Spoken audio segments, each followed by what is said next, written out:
बिस्मिल्लाहिर्रहमानिर्रहीम। अस्सलाम वालेकुम नाज़रीन, मैं हूं सैयद अनवारुल हसन और आप देख रहे हैं programme Dastak PTV news Islamabad studio से। नाज़रीन, मुल्क भर में इंतखाबात एक ही रोज़ कराने के हवाले से आज अहम समाअत हुई। सुप्रीम कोर्ट ऑफ पाकिस्तान में समाअत के दौरान चीफ जस्टिस ऑफ पाकिस्तान ने कहा कि सियासी कायदीन इंतखाबात एक ही रोज़ कराने के हवाले से ईद के बाद नहीं बल्कि आज ही मुज़ाकरात करें। और इस सिलसिले में हमने देखा कि सुप्रीम कोर्ट की समाअत में वक्फा भी किया गया, लेकिन उसके बाद एक पॉलिटिकल रिएक्शन भी आया। बिलावल भुट्टो जरदारी साहब, चेयरमैन पाकिस्तान पीपल्स पार्टी, ने कहा कि सियासी जमात सियासी डायलॉग करती है लेकिन बंदूक के जोर पर डायलॉग नहीं कराया जा सकता।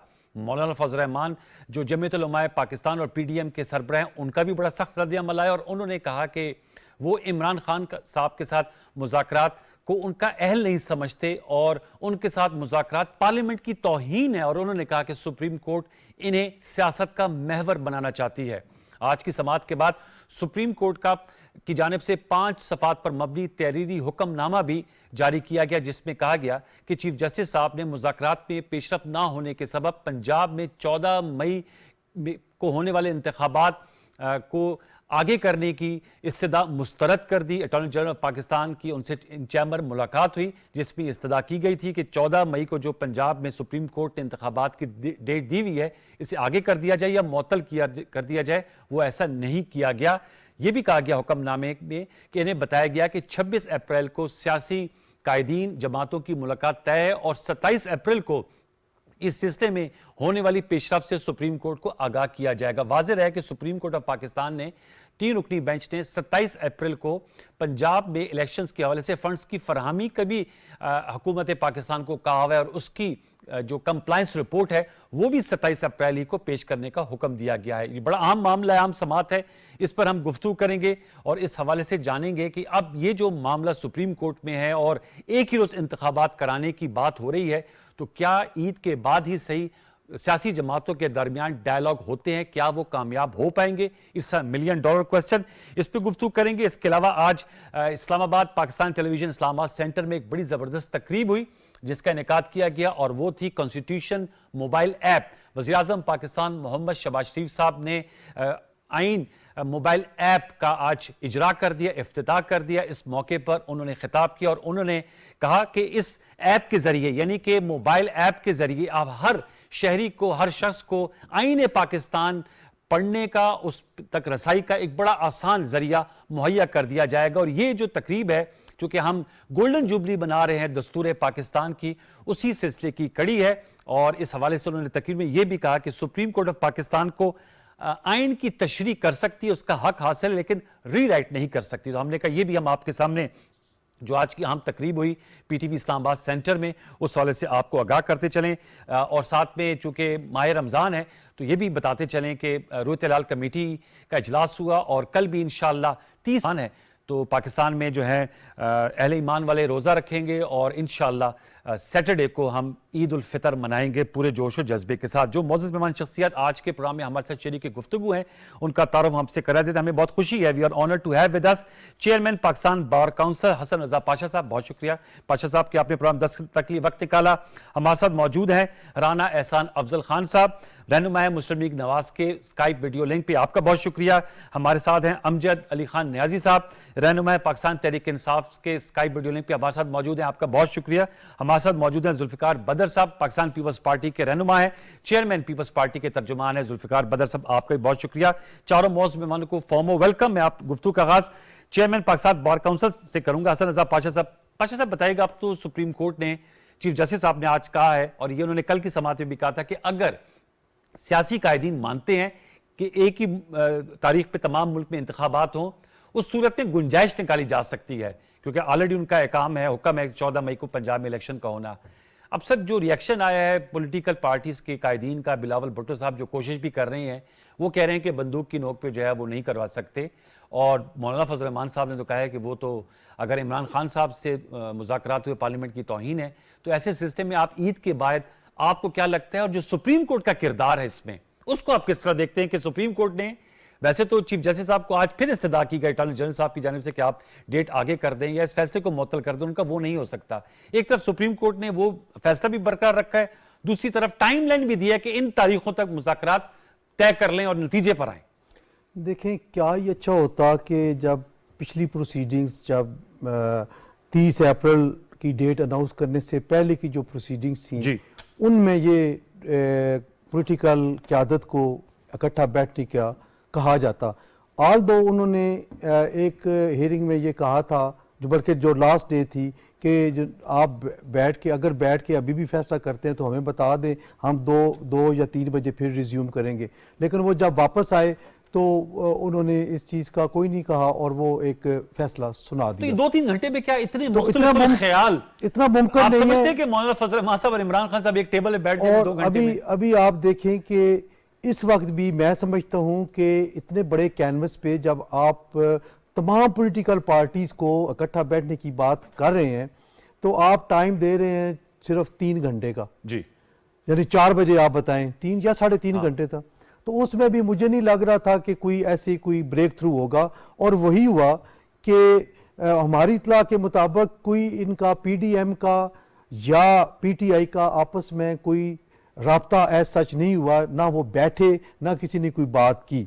अब मुझे ये भी नहीं नज़र आ रहा कि 26 को कैसे कोई ऐसा क्या बैकडोर डिप्लोमेसी चली है या कोई ऐसे राब्ते हो गए हैं कि 26 को वो बैठ रहे हैं। इस वक्त तक शायद आपको भी ये इतला नहीं होगी कि किस वक्त कहाँ पे। अभी तो मुझे लग रहा है कि जो इत्तेहादी हुकूमत की आपस की जो पार्लेज हैं वो शायद होनी है, वो वही, और वो भी बड़ी अजीब है। और एक लिहाज से आप देखें कि मौलाना फजल रहमान साहब, आप उनकी सियासत से इख्तलाफ करें, मैं करूं ना करूं जो भी है, लेकिन वो एक बड़े स्टेक होल्डर हैं ख़ास तौर पे केपी के हवाले से। और दूसरी बात जो सबसे अहम है कि देखिए वो एक इंसान है, सीनियर सिटीज़न है। पिछले 4-5 साल से उनको ओपन जलसों में जिस तरीके से उनको नाम ले के अजीबो गरीब नाम बिगाड़ के उनको पुकारा जा रहा था, जो भी है, तो वो देखिए पीटीआई ने एक अदम बर्दाश्त का जो एक कल्चर डेवलप किया है, ये अब हमारे गले पड़ेगा। और हम देख रहे हैं कि ये अगर पीटीआई के चेयरमैन और आला लीडरशिप, हम उनसे दस्तबस्ता गुजारिश करते हैं कि ये वक्त है कि आप अपने कारकुनों को थोड़ा सा कूल डाउन करें, वो तो समझाएं। न्यायी साहब के सामने मैं नुक्ता रखूंगा। मेरा आपसे सवाल ये कि आप समझते हैं कि जो सुप्रीम कोर्ट की ये तरफ से ये जो बात की गई है, ये इस पे कोई अमल दरामद पेशरफ मुमकिन हो सके कि 26-27 अप्रैल को उनका रिपोर्ट भी जमा करानी है? देखिए, मुझे जो इस वक्त तक जो रिलक्टेंट है पार्टीज, आप देखें इवन पीटीआई के अलाइज में से भी एक साहब हैं जो कहते हैं, आज भी उन्होंने कहा है, इस हियरिंग के बाद कहा है कि मैं देख रहा हूं कि प्राइम मिनिस्टर फारग हो रहा है आइन की खिलाफ वर्जी में, फलाना मिनिस्टर भी, फलाना मिनिस्टर भी, साहब की बात जाहिर है उन्हीं की। और उनको ये कन्फ्रंटेशन वारे में है। ऐसे लोग उनकी जरा ऐसे लोग जो टो चैन करते हैं, एक सीट वाली पार्टी है, दुकान चमकती है, वो जो टो चैन करते हैं, उनके लिए ये कन्फ्रंटेशन वारे में होती है। वो कभी भी एडवाइस नहीं करेंगे खान साहब को कि आप बैठे मुज़ाकरा। नुक्ता आपका आ गया। मैं चाहूंगा कि जरा सियासी जो हमारे पास कायदीन है उनसे भी उनकी राय ले लेते हैं। राना एहसान साहब, सर आप इस हवाले से बताइएगा। राना साहब, एक तो मुस्लिम लीग नवाज, क्योंकि आज लास्ट डेट है वो कागजात नामजदगी जमा कराने की, रात 12 बजे तक, तो पीएमएलएन की तरफ से हमने देखा, पीटीआई की तरफ से तमाम लिस्टें जारी हुई थी। सोशल मीडिया पे मैं देख रहा था, जो 297 297 में इमरान को टिकट दे दिए गए। पंजाब से पीपल्स पार्टी की आ रही थी लिस्टें। आप लोग के सर, क्या आप लोग 14 मई को, क्योंकि अभी तक वो as we speak Supreme Court of Pakistan का की जो वो हिदायत है, फैसला है, वो बरकरार है, 14 मई को पंजाब में इलेक्शन। आप लोगों के लिए तो सबसे बड़ा स्टेक ही पंजाब है, तो इस वक्त पीएमएलएन की पोजीशन क्या है, पहले इसके हवाले से जरा मुझे बताएगा। Are you going for elections on 14th May, या आप लोग नहीं, उससे अब्सटेन करेंगे, बायकॉट करेंगे अगर होते हैं? बिस्मिल्लाहिर्रहमानिर्रहीम।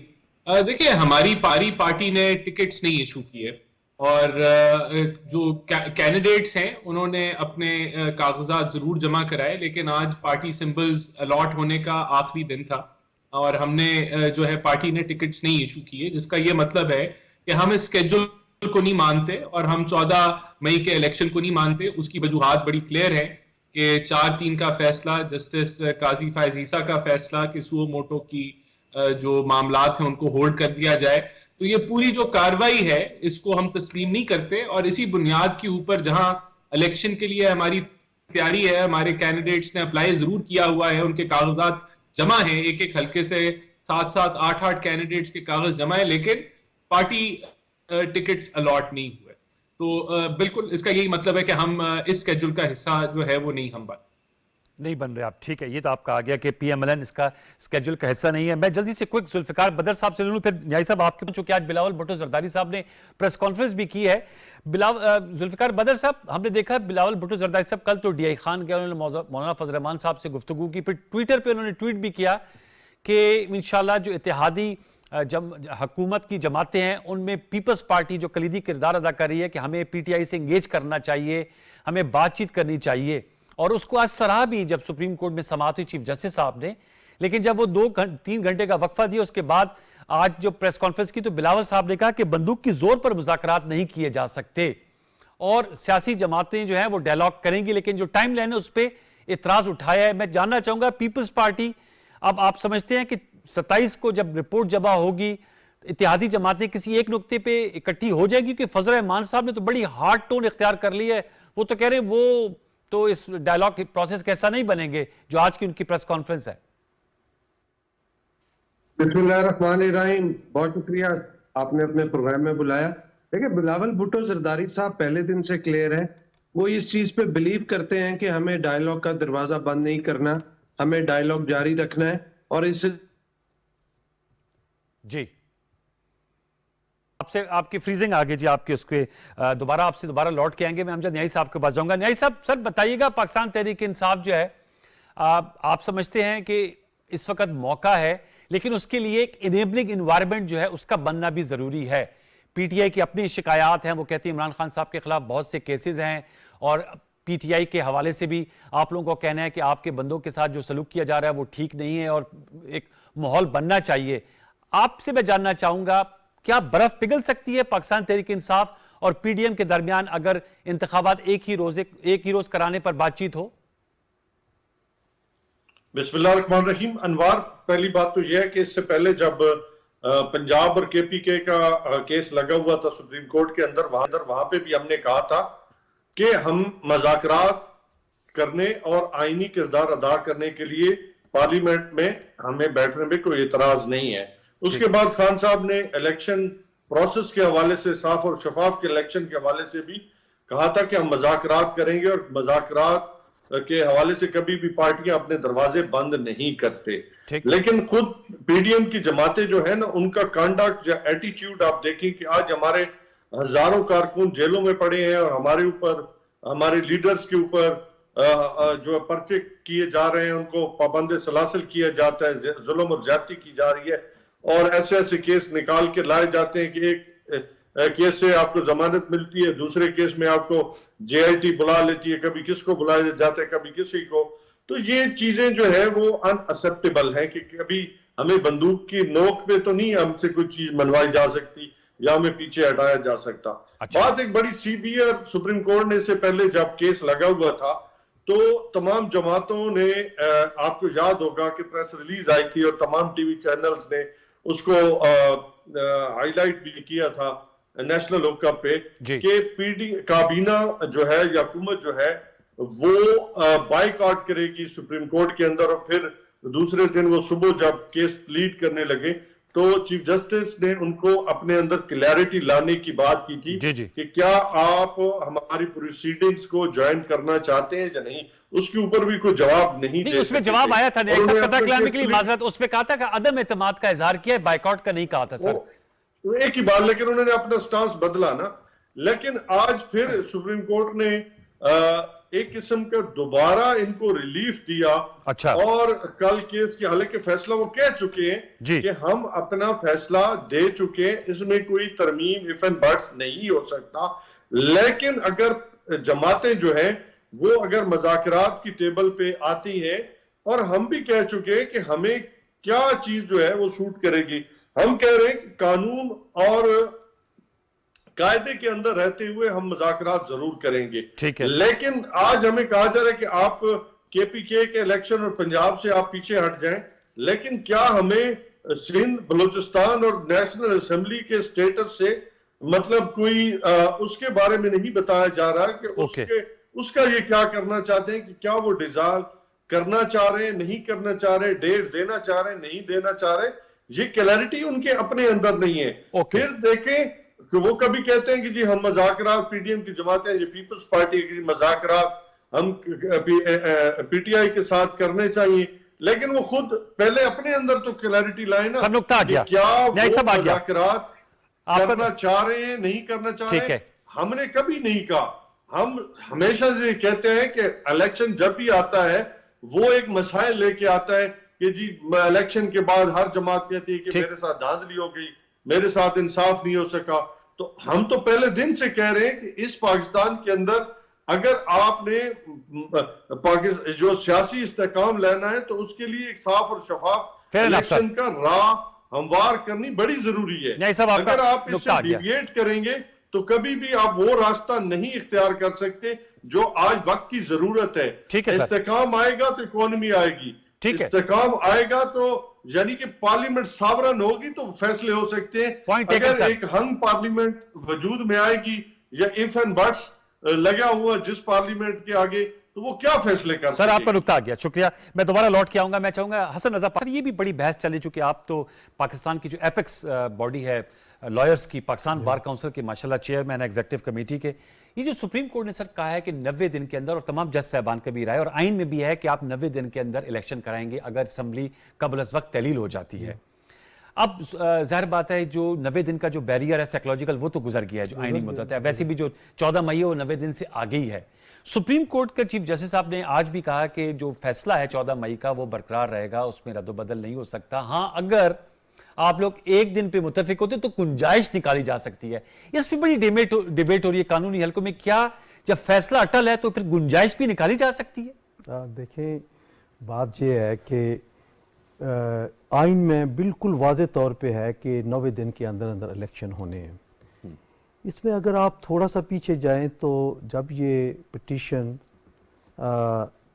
9 रुकनी बेंच वेल इनिशियली बनाया गया तो उसमें मिस्टर जस्टिस अतर मिनल्ला साहब ने एक जो पॉइंट्स फार्मूलेट किए, उनमें से एक जो पहला पॉइंट था और बड़ा इम्पॉर्टेंट था वो ये था कि हमने ये देखना है कि ये क्या असेंबलियां लीगली तहलील हुई हैं या नहीं, और सही रीजन था इसके पीछे या नहीं। उसकी भी एक लॉजिक देखिए सर, कथा क्लाइम माजर, लेकिन चीफ जस्टिस साहब ने तो कल कहा कि अब ये बहस पुरानी हो गई। नहीं देखिए 4-3-2-3 नहीं, मैं 4-3 दिन को छोड़े ना, उस पे भी मैं बात नहीं कर रहा, मैं उसकी बात कर रहा हूँ कि वो तहलील जो की गई। देखिए मैं एक कॉन्स्टिट्यूशनल सोल्यूशन की तरफ आ रहा हूँ, जो बात आप कर रहे हैं। चलिए ठीक है, आप बताइए।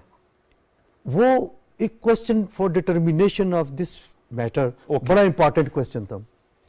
आप देखें कि असेंबली डिसॉल्व करने से 6 या 7 रोज पहले वज़ीर आला पंजाब ने एतमाद का वोट हासिल किया, बिल्कुल असेंबली ने दिया, रात के 1 बजे जाके और उस वक्त की वहां की अपोजिशन की तमाम तर कोशिशों के बावजूद वहां पे राना सना साहब भी बैठे हुए, अता तारड़ साहब भी, हम सब लाइव देख रहे थे, हुआ जी बिल्कुल। बड़े चले ठीक है, डेमोक्रेटिक प्रोसेस एक अच्छा हुआ, वी अप्रिशिएट।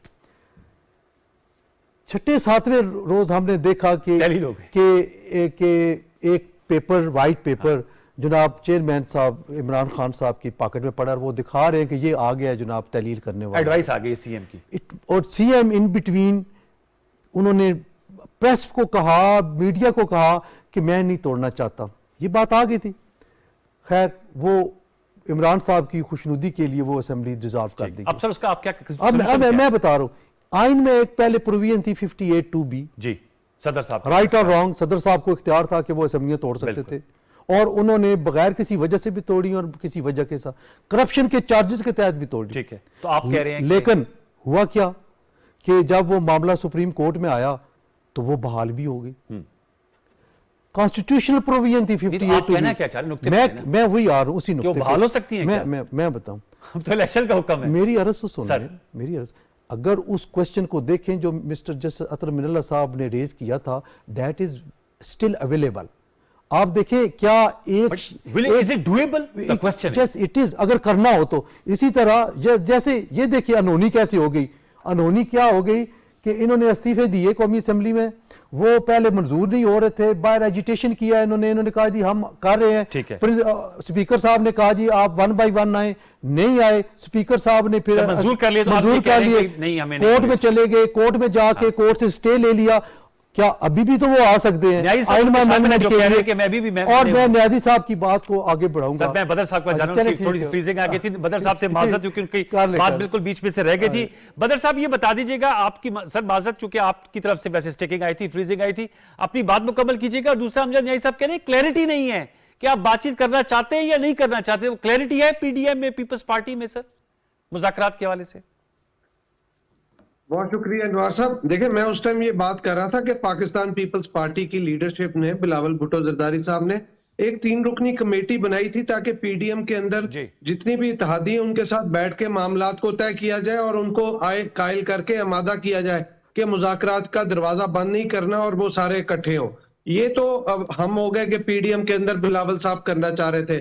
पीडीएम को बनाने वाले, उसका पीडीएम का ब्रेन चाइल्ड भी बिलावल भुट्टो जरदारी साहब थे, जिन्होंने इलेक्शन के पॉइंट पे तमाम जमातों को इकट्ठा किया। ठीक वो है। आज भी ये बात कर रहे थे कि मैं इलेक्शन के लिए दोबारा मौलाना साहब को, जो नहीं भी कायल, उनको भी कायल करके हम इकट्ठा कर लेंगे। लेकिन इसके लिए सुप्रीम कोर्ट अगर हमारे साथ ये करेगा कि बंदूक की नोक रख के कहेगा, कनपट्टी पे बंदूक रख के कहेगा कि जी आपके पास 3 घंटे और आप ये कर लें, ऐसा मुमकिन नहीं है। जब आप मुज़ाकरात करते हैं उसके लिए आपको वक्त दरकार होता है। और ये जो इमरान न्याजी साहब बात कर रहे थे, हमारे भाई हैं। देखिए, असल बात यह है कि मुज़ाकरात पे जब आना है तो फिर विदाउट कंडीशंस आना है और इमरान खान साहब को आना है। जब आप मुज़ाकरात के लिए ये सोच के आए कि ये हमारी कंडीशंस हैं और ये सारे मामलात हैं और ये एजेंडा है और इसी को फॉलो किया जाएगा, तो वो मुज़ाकरात कामयाब नहीं होते। अब असल बात यहाँ पे ये आ जाती है कि न्याजी साहब ने भी ये बात की, मैं भी कहता हूँ, को सवालिया निशान इमरान खान साहब पे चला जाता है कि जब इलेक्शन हो जाएंगे, let's suppose for the sake of argument, हम कहते हैं कि 14 मई को इलेक्शन हो जाते हैं। अगर वो इलेक्शन इमरान खान साहब हार जाते हैं और उसका नतीजा एक्सेप्ट नहीं करते तो हम किधर खड़े हैं? यहाँ पे मुल्क को वो कहते हैं कि जी सियासी इस्तेकाम आएगा तो मुआशी इस्तेकाम आएगा।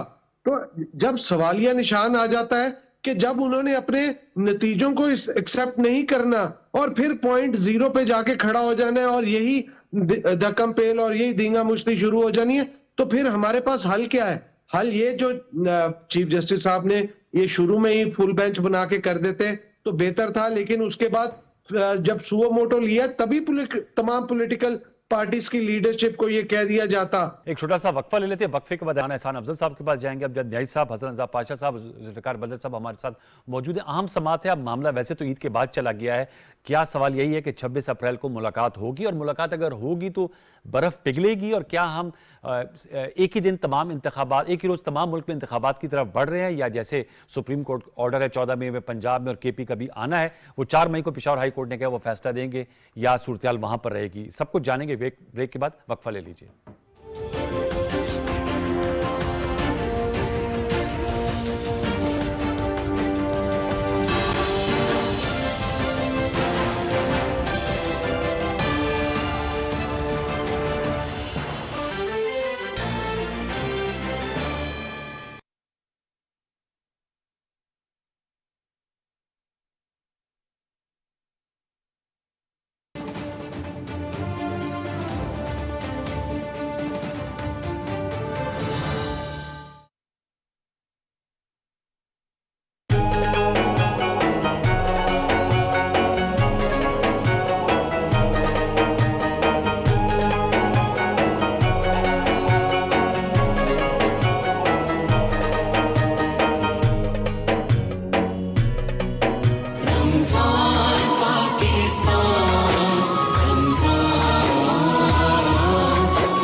रमजान का तीसरा अशरा दोज़ख से नजात का बाइस है।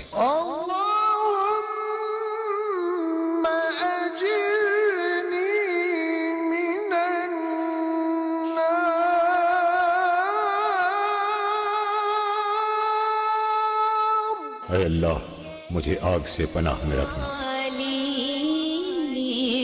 मकाम होगा।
आर्टिकल 9 फर्द की सलामती।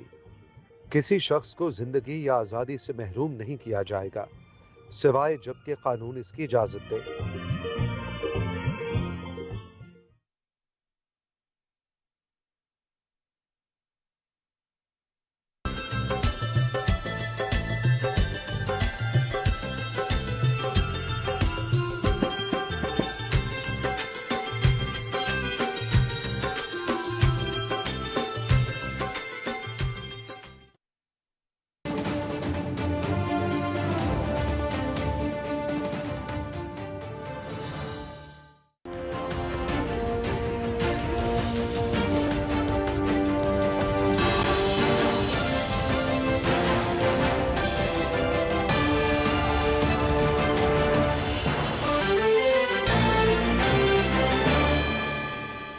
Welcome back. राना एहसान साहब, सर आपसे मैं जानना चाहूंगा, जुल्फिकार बदर साहब की गुफ्तगू का महवर तो आ गया, जो न्याई साहब ने नुकात उठाए थे। पीएमएलएन जाहिर बात है सबसे इंपॉर्टेंट स्टेक होल्डर है, ड्राइविंग सीट पे हैं। प्राइम मिनिस्टर शहबाज शरीफ साहब आज यहीं पीटीवी इस्लामाबाद में मौजूद थे और उन्होंने कॉन्स्टिट्यूशन ऐप का भी इफ्तिताह किया और उन्होंने कहा सुप्रीम कोर्ट के पास ये बिल्कुल इख्तियार हासिल है कि वो आइन की तशरीह कर सकती लेकिन रीराइट नहीं कर सकती।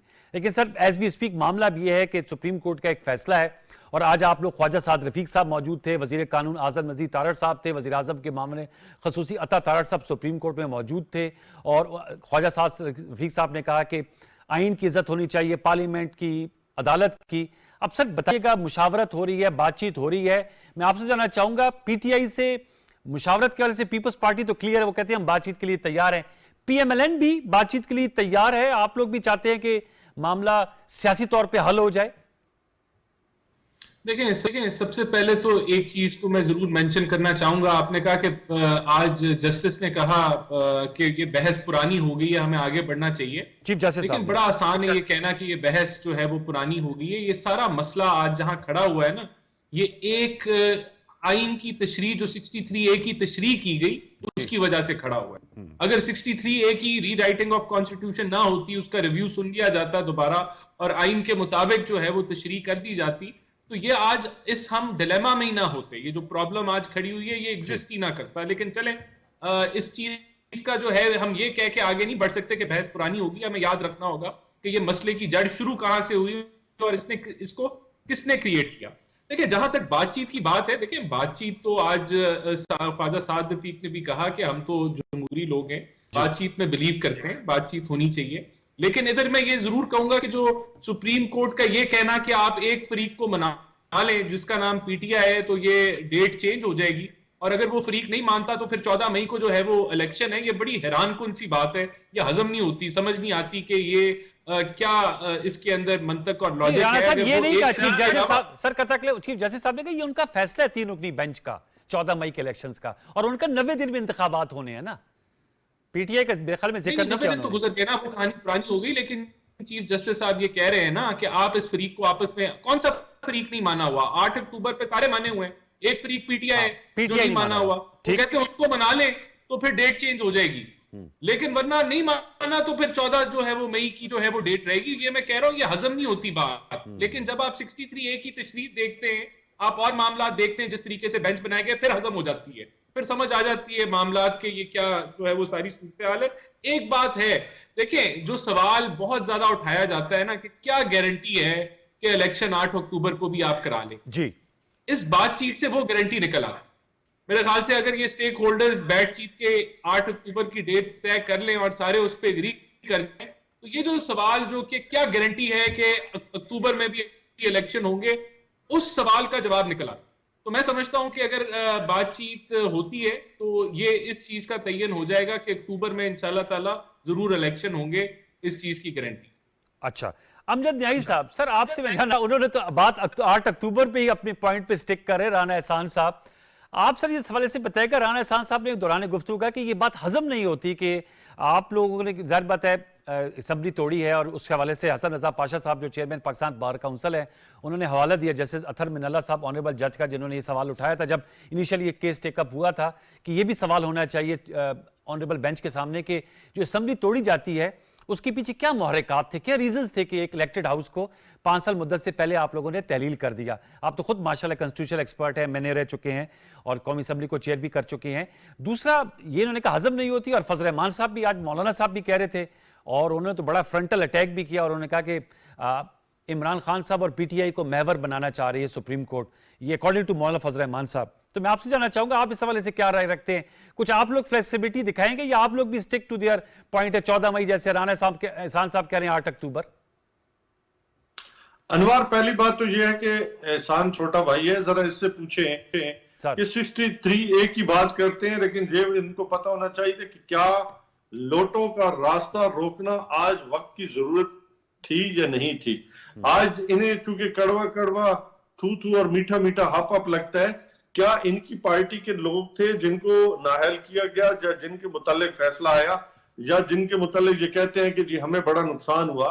बात साफ सी है कि पाकिस्तान तहरीक इंसाफ के लोग थे या किसी और पार्टी के हो, तो हर जो जिस निशान के ऊपर वो वोट लेके आता है तो वो उस पार्टी का हक है कि वो उन्हें राइट और रॉन्ग जो भी डिसीजंस हो, जो पार्लिमानी लीडर देता है या हेड ऑफ पार्टी देता है, उसके मुताबिक उनको चलना चाहिए। पहली बात तो ये है कि ये मैं मुतअद्दिद बार क्योंकि सुनता हूं हर रोज चैनल पे जी कि रीराइट कर दिया गया कि अगर तो पीएमएल-एन के लोगों को रोका गया है वोट डालने से, तो फिर तो हक बजाने में ये कह रहे हैं, लेकिन अगर एक लोटों का किरदार मुतय्यन कर दिया गया तो मेरे ख्याल में इसके ऊपर भी अब बहस बंद हो जानी चाहिए। दूसरा, इनका कहना कि जी हमें सुप्रीम कोर्ट को फैसिलिटेट कर रही है, सुप्रीम कोर्ट हमें फैसिलिटेट नहीं कर रही। अच्छा। मैं तो समझता हूं कि सुप्रीम कोर्ट अभी तक भी इनके लिए फ्लेक्सिबल है। अच्छा। और अगर एक नहीं 10,000 जजों एक को फैसला एक ही आना है, जो 90 डेज के अंदर इलेक्शन होना चाहिए था।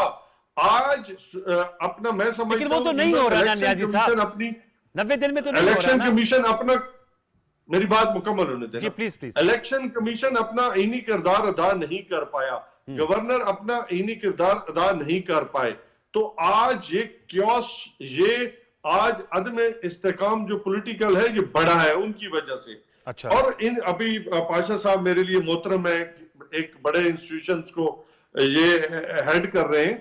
मेरा इनका नुक्ता चूंकि ये समझ रहे हैं कि शायद मैला फाइडी है, मैला फाइडी उसके मुतालिक भी आइन जो है वो बड़ा कैटेगोरिकली जो है वो क्लियर है।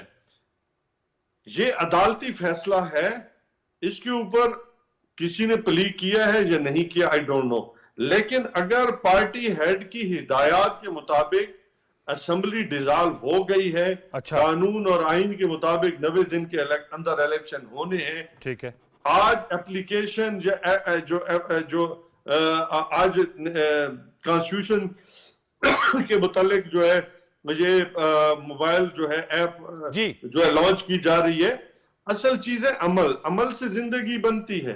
अगर आप जन्नत भी जहन्नम भी पाकिस्तान पे अमल नहीं करना तो इन ऐप से कुछ नहीं होने वाला।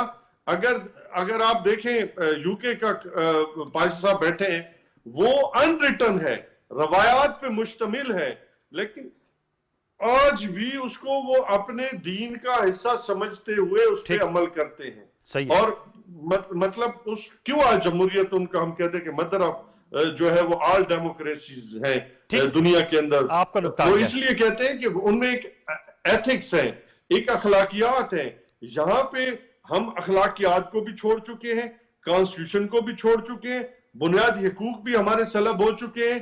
आप कौन सी अब जमहूरियत, अगर तो आप चाहते हैं कि पाकिस्तान के अंदर मतलब yes no sit down stand ये निजाम अगर पाकिस्तान के अंदर है तो फिर ये हक बजाने में जो कुछ कह रहे हैं। अगर इन्होंने देखें जमहूरियत के अंदर हार भी होती है जीत भी होती है, उसका ये मतलब नहीं है कि आप लोग हमारे लेकिन जो हारते वो हार तस्लीम नहीं करते ना खुले दिल से। न्याई साहब जो हारता है वो कहते हैं धांधली हो गई मुबैना तौर पे, ये भी तो हमारा अलमिया है ना। हम अमरीका इंग्लैंड की तो एग्जाम्पल देते हैं, बरतानिया की तो मिसाल दे दी है। बरतानिया में तो वजीर आजम अगर हट जाए तो ये नहीं कहते कि मेरे खिलाफ साजिश हो गई है ना, 3 वजीर आजम चेंज हुए उनके साथ। लेकिन बरतानिया इसलिए तो कह रहा हूं ना कि हमने 4 हल्कों की डिमांड की थी, वो नहीं हुआ। चलो वो तो 13 में चले गए आप, बहुत पाकिस्तान ये वाहिद मुल्क है जहां पे एनआरओ दिया जाता है लूटी हुई लूटी हुई दौलत को, गरीब अवाम की, हारियों की, मजदूर की ठीक है। लूटी हुई दौलत को मतलब कहा जाता है कि लूट लो और बाहर चले जाओ, मजे करो। चले सर, इस पर ये पाकिस्तान हो रहा है। मैं चाहता हूं हसन रजा पाशा साहब, सर वो आर्टिकल 63 है उन्होंने कहा, और दूसरा फैसलों के हवाले से भी बात की है न्यायी साहब ने, और आप कुछ न्यायी साहब को कहना भी चाह रहे थे पिछले स्पेल में। मैं पहले तो नियाजी साहब की बात की तईद करता हूँ कि वो तो लीडर हैं, लेकिन मैं जो पॉलिटिकल वर्कर्स को जिस तरीके से गिरफ्तार किया जा रहा है, तशद्दुद किया जा रहा है, एक जगह से दूसरी जगह फिराया जा रहा है, मैं इसकी शदीद मजम्मत करता हूँ। देखें, ये एक ऐसी रवायत डाली जा रही है जो कि आगे अगर ये चलेगी तो इसके बड़े ख़तरनाक नतज बरामद होंगे। कल अगर PTI की हुकूमत आती है और वो आज की हुकूमत को जो अपोजिशन में होगी फ़र्ज़ कर लें और उनके वर्कर्स को और लीडर्स को इस तरह करेंगे तो फिर क्या होगा? वो कहते हैं, ये राना साल साहब कहते हैं जब साबका दौर में ये करते थे। मैं कहता हूँ कि न्यायी साहब की साबका जो दौर वक्त में थी। इन्होंने बहुत कुछ किया है, हाँ। तो क्या इसका ये हल है कि आप उनसे 10 कदम नहीं, आगे वो तो जाके ठीक इस है, तरह two- करें? two wrongs तो don't make it तो right. मैं इसको कंडेम करता हूँ। ठीक है। और हमने वो इनके हसन न्याजी साहब वो अरेस्ट हुए, हमने उस पर भी प्रेस रिलीज जारी की कि ये गलत कर रहे हैं, इस तरह ना करें। तो ये तो मैं अपना पॉइंट ऑफ व्यू सामने लाना चाहता था कि डेमोक्रेसी में ये चीज़ें नहीं होनी चाहिए, एक दूसरे को बर्दाश्त करना Yes. बहुत ज़रूरी है। यही तो बेसिकली जमहूरियत का अब हौसला है। फैसले की बात आती है तो 63A का जो फैसला है वो असल में वो इस वक्त वो कहते हैं लोटो का रास्ता रोका मौजूदा सूरत हाल में एक उसकी ये जो जड़ है ऐसा जो इस आप वक्त भी की ये जो समझते हैं कि सूरत- वो वही है। देखिए, बात ये है कि आप उन 25 मेंबरान असेंबली को ये कंफर्म था और आइन की भी ये मंशा थी कि जब भी वो फ्लोर क्रॉसिंग करेंगे तो उन पे ये 63A लागू होगा और वो disqualify डी-सीट हो जाएंगे। डी-सीट हो जाएंगे। ठीक है, नोइंगली वो गए, फ्लोर क्रॉसिंग की और डी-सीट हो गए। लेकिन अगर डी-सीट होने की हद तक रहता तो फिर तो था ठीक। हाँ। लेकिन ये ऐसे ही है कि एक बंदे को आप फांसी लगा रहे हैं, एक किसी बंदे को कत्ल करने के जुर्म में, लेकिन वो जो कत्ल हो चुका है उसकी पोस्टमार्टम रिपोर्ट ही नहीं है, पता ही नहीं है कि वो मरा क्यों है। देखिए, उनके मतलब वोट कि ये कहा गया था सादा अल्फाज में कि इनका वोट गिना ही नहीं जाएगा, उनका वोट गिना जाए, गिन के उनको डिसीट कर दिया जाए, जो कि पहले था। जो था जो नया तो 63 इट है। Amounts to be rewriting of constitution. मैं बतौर वकील के। बतौर representative of my institution, highest statutory body of lawyers fraternity, आप समझते हैं मैं rewrite ये करना है? समझता हूँ कि ये रीराइटिंग ऑफ कॉन्स्टिट्यूशन जो सुप्रीम कोर्ट का फैसला था, जो नहीं होना चाहता। ठीक है, आपने सर बताया। जुल्फिकार बदर साहब, सर बदर साहब, मैं आपसे सर जानना चाहूंगा, बताइएगा आप सर, वे फॉरवर्ड पे हम बात करते हैं कि ईद के बाद इंशाअल्लाह, कल से वैसे भी ऑफिशियल छुट्टियां होने जा रही हैं और हफ्ते को ईद है, हम दुआ करेंगे कि अल्लाह ताला ये जो मुबारक महीना है इसकी बरकतों से पाकिस्तान का जो इस वक्त तनाव की कैफियत है इसमें कमी वाक़या हो और हम इस मंजदार से बाहर निकले बेहतर तरीके से। कुछ ईद के बाद उम्मीद है कि मामला बेहतरी की तरफ बढ़ेंगे पॉलिटिकली स्पीकिंग? सर देखिए सर, बिल्कुल पाकिस्तान के अंदर पाकिस्तान को हमने आगे लेके चलना है, पाकिस्तान और उसके अवाम को क्राइसिस से निकालना है, बिल्कुल बेहतरी आएगी। लेकिन मैं 63A के हवाले से एक चीज जो मिसिंग थी सारी मुकालमे के अंदर वो ऐड करना चाहूंगा। एक बड़ा जो कॉन्ट्रडिक्टिंग और चीज 63A के अंदर आई कि आपने पार्टी लीडरशिप से, पार्टी के चेयरमैन से वो पावर्स लेके पार्लिमानी हेड को दे दी कि पार्लिमानी पार्टी के लीडर का फैसला होगा और पार्टी के चेयरमैन का या प्रेसिडेंट का फैसला नहीं होगा। ये भी बड़ा कॉन्ट्रडिक्टरी फैसला है जो दो फैसले आए थे 63 के हवाले से।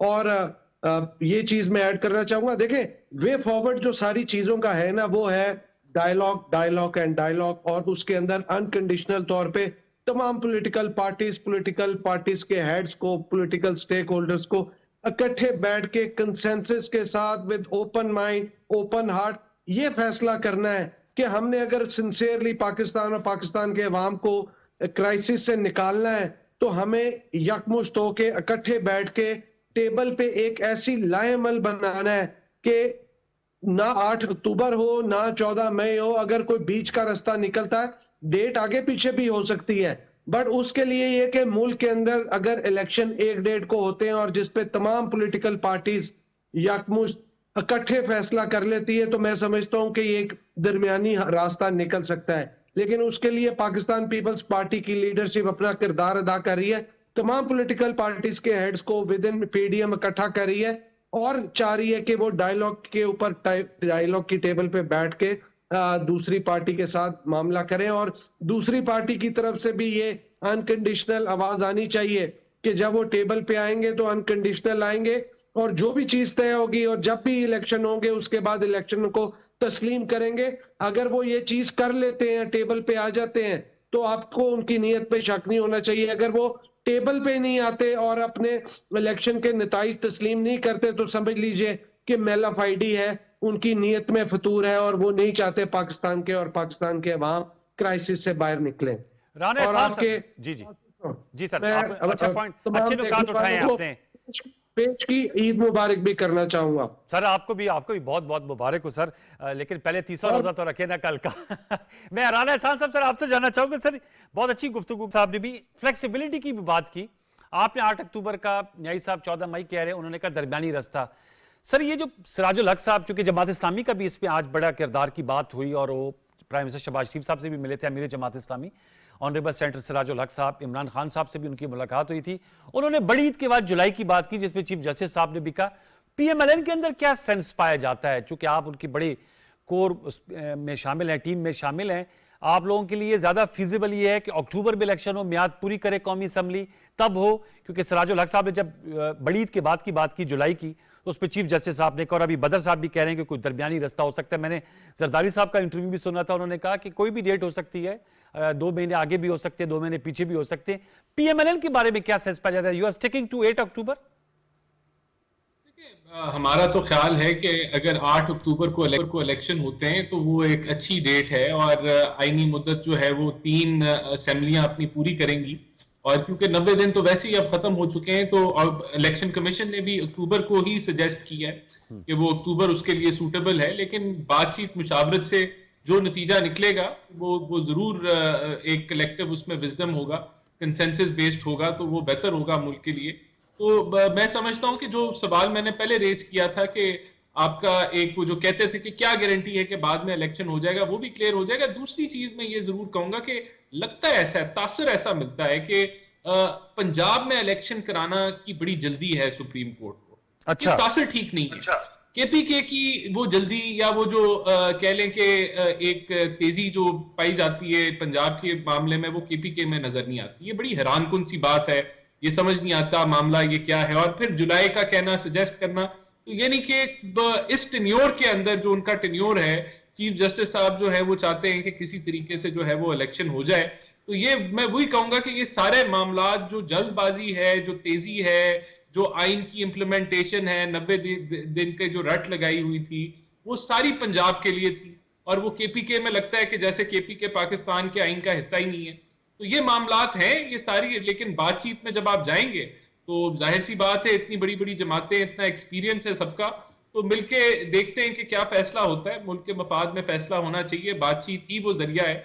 जमहूरी पार्टियां टेबल पे बैठ के बातचीत करती हैं, इसके अंदर JUIF का जो नजरिया है उसको भी हमें रिस्पेक्ट देनी पड़ेगी, उनको जरूर मनाने की कोशिश की जा रही है, लेकिन देखें ये कंसेंसस पीडीएम में डेवलप होता है या नहीं होता। न्याई साहब, सर आप इस तरह से क्या कहेंगे?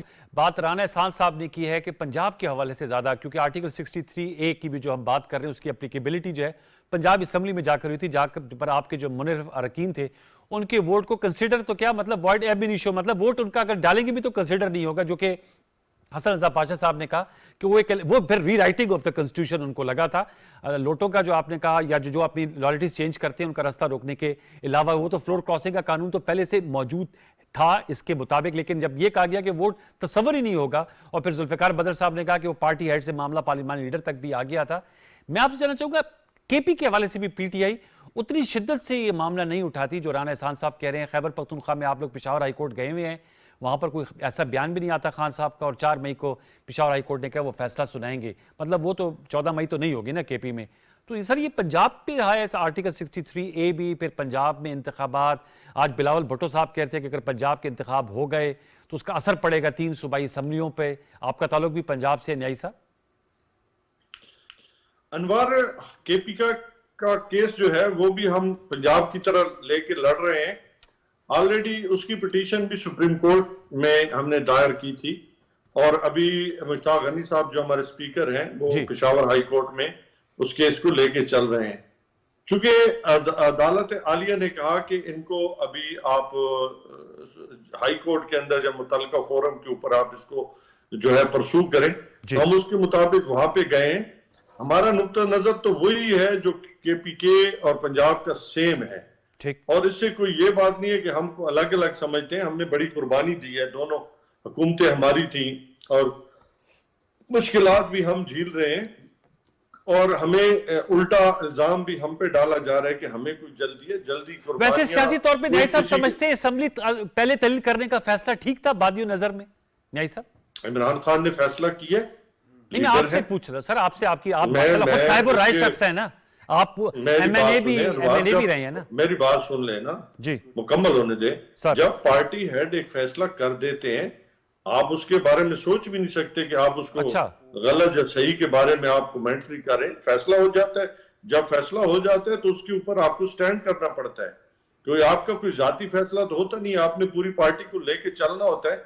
और खान साहब ने क्योंकि पूरी पार्टी को और पूरे पाकिस्तान को लेके चल रहे हैं, तो इसके बारे में मैं अगर ये कहूं कि जी गलत है तो ये बहुत ही गैर मुनासिब बात होगी। हसन रजा पाशा साहब, सर गुफ्तगू को समेटिएगा, अब हम क्लोज कर रहे हैं अपना स्पेल भी, रमजान शरीफ भी अख्ताम पे जा रहा है। ईद के बाद जब इंशाल्लाह हम आएंगे, आपको हालात में कोई बेहतरी नजर आ रही है, यही चलता रहेगा धक्कम पेल खींचातानी? सर बात ये है, मैंने पहले भी अर्ज़ किया कि दोनों साइड्स पे ऐसे शख्सियात, मुअज़्ज़ज़ शख्सियात मौजूद हैं जो इस कन्फ्रंटेशन के बेनिफिशरी हैं और वो इस तरह का नहीं होने देंगे। अच्छा, आप कहते हैं हॉट्स जो हैं वो बिल्कुल फायदा है। बिल्कुल, आप देखें फवाद चौधरी साहब की बातें सुन लें, क्या वो रिकन्सिलेशन की बनती हैं? आप शेख रशीद साहब की सुन लें, क्या रिकन्सिलेशन की बनती हैं? और इधर से बाकी इधर हुकूमती इत्तेहाद की बातें सुन रहे हैं। आज मौलाना फजल रहमान साहब की प्रेस कॉन्फ्रेंस देख के तो रोंगटे खड़े हो जाते हैं। वो कहते हैं जी आप इमरान खान को मेवर बना रहे हैं। ये सारी चीज़ें मुझे लग रही हैं कि ये इन्होंने बैठ रही, और इमरान खान साहब बरमला कहते हैं मैं इन लोगों के साथ बैठना पसंद नहीं करता। देखिए जब तक आप सब एक सुप्रीम कोर्ट जो ये काविश कर रही है, एक स्टेप डाउन सुप्रीम नहीं कोर्ट होते, जो काविश देखिए कर रही मैं जो वर्ष कर रहा हूँ, जब तक ये सारे अहबाब हाँ, सारी step back नहीं leadership करते। एक स्टेप डाउन नहीं होते, अपनी ईगो के खौल से बाहर नहीं Very निकलते, और जब तक सही डेमोक्रेट होके नहीं सोचते। देखिए यहाँ पे नजरियात की पॉलिटिक्स अनवार साहब नहीं हो रही, यहाँ पे आप पॉलिटिकल लीडर, पावर पॉलिटिक्स, अब जो पॉलिटिकल वर्कर जो है वो टीवी पे सामने बैठ के बन रहा है। पहले जो वर्कर था वो सड़कों पे, चौराहों पे जाके, जेलों में जाके बनता था। कितना डिफरेंस है। आज हाइब्रिड किस्म के वर्कर्स हैं हर पार्टी में। लेकिन मैं सॉरी टू से, मैं मेरी एक ऑब्जर्वेशन है, लेकिन हाइब्रिड नहीं, जो लेकिन इंडिया की गवर्नमेंट थी उसके साथ कहा जाता था, अब आपने हाइब्रिड वर्कर्स का भी टर्मिनोलॉजी नहीं, फौरी तौर पे देखिए, बात सुने, आज मैं अगर बात कर रहा हूं, कोई क्लिप आप मीडिया पे भेजते हैं, जो जिसको नहीं पसंद वो जो गालियां मुझे देगा, ट्रोलिंग होती है, ठीक है, आपको जो गालियां मिलेंगी वो, सर ये चीजें टॉलरेंस बिल्कुल खत्म हो गई है। नजरियाती अगर तो पॉलिटिक्स, फिर आपको क्या नजर आ रहा है? मैं आप कह कह रहा रहे हैं कि स्टेप बैक करने की जरूरत है, जो सुप्रीम step कोर्ट ने back- बेड़ा उठा लिया सर, ये मुज़ाकरात कर लें और हमारे पास आ जाएं। सुप्रीम कोर्ट ने खामखा अपने आप को पॉलिटिकल मामलात पे इंडल्ज कर आप दिया। समझते नहीं होना चाहिए? नहीं होना चाहिए, और ये मामलात पार्लिमान के थे। मैं पहले भी ये कहा है, अब भी कह रहा हूँ, आइंदा भी ये कहूंगा कि इमरान खान साहब और पीटीआई अगर पार्लिमान में रहती, ये मसाइल वहाँ हल हो सकते थे और वही हल होने